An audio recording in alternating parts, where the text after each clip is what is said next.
നമസ്കാരം. അർജുന് വേണ്ടിയുള്ള തെരച്ചിൽ തുടരുകയാണ്. പല അവശിഷ്ടങ്ങളും കണ്ടുകിട്ടിയിട്ടുണ്ട്. അതോടൊപ്പം തന്നെ മരങ്ങൾ കണ്ടുകിട്ടാൻ തുടങ്ങിയിട്ടുണ്ട്. മരങ്ങൾ കണ്ടുകിട്ടാൻ തുടങ്ങിയതോടൊപ്പം നമുക്ക് എടുത്തു പറയേണ്ട ഒരു വിഷയമുണ്ട്. ലോറി ഉടമ മനാഫിനെ വലിയ രീതിയിലേക്ക് ആക്ഷേപിച്ച പല ചാനലുകളും ഇന്ന് രംഗത്തുണ്ട്. സത്യം എന്തായാലും തെളിയും എന്നുള്ളതിന് ഏറ്റവും വലിയ ഉദാഹരണമാണ്. അതായത് മനാഫ്, പ്രത്യേകിച്ച് എടുത്തു പറയേണ്ട വിഷയം, മനാഫ് ലോറിയും അർജുനെയും തിരിച്ചു കിട്ടണം എന്നുള്ള വാശിയിൽ നിന്നതുകൊണ്ട് മാത്രമാണ് ഈ ഒരു തെരച്ചിൽ വീണ്ടും പുനരാരംഭിക്കാൻ കഴിഞ്ഞത് എന്ന് എടുത്തു പറയേണ്ട വിഷയമുണ്ട്. ഇതോടൊപ്പം തന്നെ മനാഫിന്റെ പ്രതികരണം കേൾക്കേണ്ടതുണ്ട്. മനാഫിന്റെ വാക്കുകളിലേക്ക്. ഹലോ. മനാഫ്ക, അവിടെ നിന്ന് മരങ്ങൾ കിട്ടാൻ തുടങ്ങിയോ? അതെ, കിട്ടാൻ തുടങ്ങി. എന്തൊക്കെ മരങ്ങളാണ് കിട്ടാൻ തുടങ്ങിയുള്ളത്? അക്കേഷ്യ മരങ്ങളാണ്. ഈശ്വർ മൽപ്പെ അത് മേലെ കൊണ്ടുവന്ന് വെച്ചിട്ടുണ്ട്. ശരി. അവിടെ ഉദ്യോഗസ്ഥന്മാരൊക്കെ ഉണ്ടല്ലോ, കർണാടക സർക്കാരിന്റെ ഉദ്യോഗസ്ഥന്മാരൊക്കെ അവിടെ സ്ഥലത്തുണ്ടല്ലോ അല്ലേ? അതെ അതെ അതെ, എല്ലാരും ഉണ്ട്. ഈ മരം ചന്ദനമാണെന്ന് ചെക്ക് ചെയ്തു അവര്? ചന്ദനമരം ഇനി നാട്ടുകാർക്ക് DNA ന്യൂസ് കഫേ ലൈവ്, അതേമാതിരി ജാമിദ ടീച്ചർ, ഇവർക്കൊക്കെ അല്ലേ ഡൗട്ടുള്ളൂ. അതെ, അവര് ഓരോടും കൊണ്ടൊന്ന് വരാൻ വേണ്ടി പറഞ്ഞാൽ നല്ലതായിരിക്കും. അതെ. നിങ്ങൾ അല്ല, ഈ ഒരു അവസരത്തില്, മരങ്ങളെ കിട്ടിയ അവസരത്തില് നിങ്ങൾക്ക് തന്നെ പറയാം, ലോകം മൊത്തം കാണുകയല്ലേ ആ മരങ്ങള്. എല്ലാ ലോകത്തിലുള്ള എല്ലാ ചാനലുകാരും ഇവിടെ വന്ന് കിടക്കണ്ടല്ലോ. എല്ലാരും മുന്നിൽ നിന്നാണല്ലോ ഈശ്വർ മൽപ്പെ ആ മരം കൊണ്ടുവന്ന് മേലേക്ക് ഇടുന്നത്. അത് ചെക്ക് ചെയ്യട്ടെ, എല്ലാരും ചെക്ക് ചെയ്ത് നോക്കട്ടെ, ഇത് ചന്ദനാണോ കള്ളമരാണോ.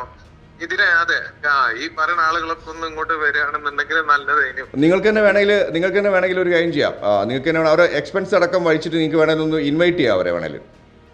ഇതാ ഞാൻ നിങ്ങളെ മാധ്യമത്തിന്റെ ഇതിലൂടെ പറയാണ്, അവർക്കൊക്കെ അങ്ങോട്ടേക്ക് വരാൻ പറ്റും. ഇവര് എല്ലാവരും ഇവിടെ വരികയാണെങ്കിൽ ഏറ്റവും നല്ലതാണ്. ചെലവ് മുഴുവൻ ഞാൻ എടുത്തോളാം. വന്ന് പരിശോധിച്ചിട്ട് ഇത് എന്ത് കള്ളമരമാണോ ചന്ദനാണോ, ഇനി അതിലും വില കൂടിയ മരങ്ങളൊക്കെ ഉണ്ട്, അതാണോ ഒക്കെ അവർക്ക് ചെക്ക് ചെയ്യാം. ഇത്തരം രീതിയിലേക്ക് ജനങ്ങളെ തെറ്റിദ്ധരിപ്പിക്കുന്ന വാർത്ത കൊടുക്കുന്ന ആളുകളോട് മാധ്യമത്തിന് മുന്നിൽ എന്താണ് പറയാനുള്ളത് നിങ്ങൾക്ക്? അവര് വന്നിട്ട് ഞാൻ അവരെ വെല്ലുവിളിക്കുന്നു. 1 മണിക്കൂർ ഈ വെയിലത്ത് അവര് നിന്നിട്ടുണ്ടെങ്കിൽ ഞാൻ ഒരു പറഞ്ഞമാതിരി കേൾക്കും. അത്രമാത്രം വെയിലും ഇതിന്റെ മുന്നേ ഉള്ള മഴയും തണുപ്പ് കാലാവസ്ഥയും പല കാലാവസ്ഥ ഈ 2 മാസം ഏകദേശം 70 ദിവസം കൊണ്ട് അനുഭവിച്ചിട്ടാണ് ഇവിടെ നിന്ന് പൊരുതുന്നത്. ആരോടൊക്കെ കാലാവസ്ഥനോട് പൊരുതുണ്ട്, ഇവിടുത്തെ ഭരണകൂടത്തിനോട് പൊരുതുണ്ട്, ഇവിടുത്തെ ഉദ്യോഗസ്ഥന്മാരോട് പൊരുതിയിട്ട് തന്നെയാണ് ഈ സമയം വരെ ഇവിടെ നിൽക്കണേ. കഴിഞ്ഞ ലാസ്റ്റ് ആദ്യമായിട്ട് ഈ ലോറി ഇതിന് കാണാതായപ്പം ഇവിടുത്തെ ഭരണകൂടം എന്താ പറഞ്ഞത്? ഇങ്ങനെ ഒരു ലോറിയേ ഇല്ല എന്ന് പറഞ്ഞ ആളുകളാ. ഇപ്പൊ ഓരോ മൂക്കിന് താഴത്തുനിന്നാണ് ഓരോരോ സാധനങ്ങൾ പൊന്താൻ തുടങ്ങുന്നത്. ഇത് പൊന്തുമ്പോ ജനങ്ങൾ കൂടെ നിൽക്കുന്നുണ്ട്. ആ സമയത്താണ് ഇതുപോലത്തെ വിഷജന്തുക്കൾ കുറെ എണ്ണം എന്നിട്ട് എന്താക്കണത്. ഇങ്ങനെ ആലോചിച്ചപ്പോരെ ഇതിപ്പോ എന്താ പറഞ്ഞു കഴിഞ്ഞാല് ഈ പറയുന്ന ചാനലുകളുടെ ഒക്കെ എന്താ അജണ്ട എന്താന്നുള്ള ആ ചാനലിൽ കയറുമ്പോ തന്നെ മനസ്സിലാകുന്നുണ്ട് ആർക്കും വേണ്ടിയിട്ടാണ് നമ്മൾ ഈ പൊരുതുന്നത്. എന്റെ സ്വന്തം സഹോദരനായിട്ട് ഞാൻ വിശ്വസിക്കുന്ന ആളാണെങ്കിൽ പോലും അർജുൻ എന്ന് പറഞ്ഞ ഒരു പാവപ്പെട്ട ഒരു ഡ്രൈവറിനും വേണ്ടിയിട്ടാണ് പൊരുതുന്നത്. ഇതിന്റെ ഉള്ളില് കുത്തിത്തിരിപ്പ് ഉണ്ടാക്കി, മതസ്പർദ്ധ ഉണ്ടാക്കി, വർഗീയമായിട്ട് ചിത്രീകരിച്ചിട്ട് ഇങ്ങനെ മുന്നോട്ട് പോണ ഇങ്ങനത്തെ ചാനലുകൾ എന്താക്കണം പറഞ്ഞാൽ ഞാൻ പൂട്ടിക്കണം. നാട്ടുകാർ അവിടെ ഉള്ള അടിച്ചു പൂട്ടിക്കണത്. കാരണം എന്ന് പറഞ്ഞു കഴിഞ്ഞാല് നമ്മളെ കേരളത്തില് ഒരു സൗഹാർദ്ദ അന്തരീക്ഷം അർജുന്റെ ഈ വിഷയത്തോട് കൂടിയിട്ട് വീണ്ടും വന്നിക്കാം. ഇനി അത് കാലാകാലം ഉണ്ടാവണം.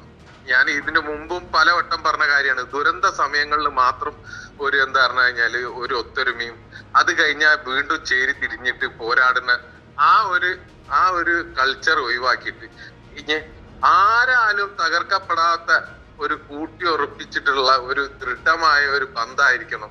മതങ്ങൾക്ക് അതീതമായിട്ട് മനുഷ്യരായി ജീവിക്കാൻ കഴിയുന്ന ഒരു സമൂഹം ആവണം അറ്റ്ലീസ്റ്റ് കേരളത്തിലുള്ളവരെങ്കിലും. അതിന് നിങ്ങൾ മുൻകൈ എടുക്കണം. തീർച്ചയായും നമ്മൾ എപ്പോഴും ഞാൻ പറയാറുള്ളത്, നമ്മൾ മതത്തെ തൊട്ട് കളിക്കുകയോ ആവശ്യമില്ലാത്ത ലെവലിലേക്ക് ഒരു മനുഷ്യൻ കഷ്ടപ്പെടുന്ന സമയത്ത് അവരെ തളർത്തുന്ന രീതിയിലേക്കുള്ള ഒരു വാർത്തകൾ നമ്മൾ ചെയ്യാറില്ല. പക്ഷേ ഞാൻ പറയുന്നത് ഇത്തരം രീതിയിലേക്കുള്ള ആളുകൾ, താങ്കൾ തന്നെ പറഞ്ഞു, അവർക്ക് വണ്ടി താമസമടക്കം നമ്മൾ ചെയ്തു കൊടുക്കും അല്ലേ? അതെ, എല്ലാം റൂം വരെ ഇവിടെ എടുത്തു കൊടുക്കും. പേടിക്കണ്ട, ഒന്നും ചെയ്യൂല. ഇവിടെ പോരാൻ വേണ്ടി പറഞ്ഞു. അപ്പോൾ ഈ പറയുന്ന ആളുകളോട് തന്നെയാണ് പറയുന്നത്, റൂം അടക്കം ഇവിടെ റെഡിയാണ്, വരാൻ വേണ്ടി പറയാം അല്ലെ? എന്തൊക്കെയുണ്ട് അവിടുത്തെ പുരോഗമനങ്ങൾ? എന്തൊക്കെയുണ്ട് പുരോഗമനം ഇപ്പൊ ഉച്ചഭക്ഷണത്തിന് വേണ്ടിയിട്ട് നിർത്തിക്കാണ്. പിന്നെ പണി വളരെ സ്ലോയിലാണ് നടക്കുന്നത്. കാരണം എന്ന് പറഞ്ഞു കഴിഞ്ഞാൽ ഈ ഡർജർ ഉപയോഗിച്ചിട്ട് അങ്ങനെ കഴിയുള്ളൂ പണി. ഇത് വെറും 3 ദിവസത്തേക്ക് മാത്രമായിട്ട് ഉള്ളതാണ് വലിയൊരു ആശങ്ക. ശരി, കഴിക്കുന്നതും ജനങ്ങൾ എല്ലാരും ഒന്ന് പ്രതികരിക്കണം. കാരണം എന്ന് പറഞ്ഞു കഴിഞ്ഞാല് ജനങ്ങളുടെ പണമാണ് ഇവിടെ ഇപ്പോ ഉപയോഗിച്ച് ഈ ഡ്രഡ്ജർ കൊണ്ടുവന്നത്. അത് കേരളത്തിന്റെ ആയിക്കോട്ടെ കർണാടകന്റെ ആയിക്കോട്ടെ ജനങ്ങളുടെ പണമാണ്. ഇവർക്ക് ഇത് തീരുമാനിക്കാനുള്ള യാതൊരു അവകാശവും ഇല്ല. ഇതിപ്പോ പണം മുടങ്ങി കഴിഞ്ഞു. ഇനി ഉദ്യോഗസ്ഥന്മാര് എന്താക്കരുത്, ഇത് നിർത്തരുത്. 10 ദിവസത്തേക്കുള്ള പണം കർണാടക ഗവൺമെന്റ് അനുവദിച്ചിരിക്കണ്. ഈ 10 ദിവസത്തിൽ ഇപ്പൊ ഫസ്റ്റ് ഡേ 1 ആണ് തുടങ്ങുന്നത്. ഇന്ന് മുതൽക്ക് ഒരു 10 ദിവസം തിരയാനുള്ള ഒരു എന്താ പറയാ ഒരു സമയം അനുവദിച്ച് കിട്ടന്നെ വേണം. തീർച്ചയായും അത്തരം ഒരു രീതിയിലേക്കുള്ള സമയം അനുവദിച്ച് കിട്ടാൻ സാധ്യതയുണ്ട്. കാര്യം പല പാർട്സുകൾ കിട്ടാൻ തുടങ്ങിയിട്ടുണ്ട്. അപ്പോൾ തീർച്ചയായും പറഞ്ഞിട്ട് കാര്യമില്ല. എന്താ പറഞ്ഞു കഴിഞ്ഞാല് ജനങ്ങൾ ഉണ്ടായത് കൊണ്ടാണ് ജനങ്ങൾ ഈ വിഷയത്തിൽ അർജുന്റെ വിഷയത്തിൽ കാണിക്കുന്ന ഒരു ആത്മാർത്ഥത മാത്രമാണ് എന്താവുന്നത് മാധ്യമങ്ങൾ ഇവിടെ നിൽക്കുന്നത്. മാധ്യമങ്ങൾ ഇവിടെ നിൽക്കാൻ തന്നെ കാരണം മാധ്യമങ്ങൾക്ക് വ്യൂ ഇല്ലെങ്കിൽ ഒരിക്കലും മാധ്യമങ്ങൾ ഇവിടെ വന്നിട്ട് ഈ വെയിലുമായും കൊണ്ടുപോകില്ല. ഇത് ജനങ്ങൾക്ക് എന്താ പറയാ ജനങ്ങൾക്ക് സ്ഥിരമായി അനുഭവിക്കുന്ന ഒരു പ്രശ്നമാണ് അന്യ സംസ്ഥാനങ്ങളിൽ പോയി കഴിഞ്ഞാൽ ഉണ്ടാവുന്ന ഈ ബുദ്ധിമുട്ട്. തീർച്ചയായും അത് താങ്കളുടെ ഒറ്റയാൾ പോരാട്ടത്തിൽ തന്നെ ഇപ്പോൾ ഞാൻ പറയുന്നത് പല രീതിയിലേക്കൊക്കെ താങ്കളത് ഒറ്റ ലെവലിലേക്ക് എനിക്ക് തിരിച്ചു വേണം എന്നുള്ള കണ്ടീഷനിലേക്ക് നിന്നുകൊണ്ട് മാത്രമാണ് ഇത്തരം രീതിയിലേക്ക് ഇവിടെയെങ്കിലും എത്തി നിൽക്കുന്നത് നമ്മൾ.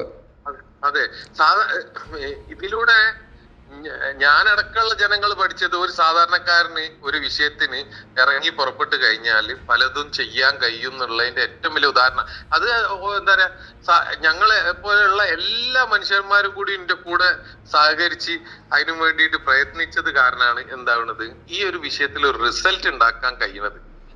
നമ്മളിപ്പോ മൂന്നാമത്തെ പ്രാവശ്യം പോലും എന്താവുകയാണ് ഈ എന്താ പറയാ ഈ തെരച്ചിൽ തുടരാൻ വേണ്ടിയിട്ട് മെയിൻ പല ഘട്ടങ്ങളിലും തടഞ്ഞ വിഷയമാണ്.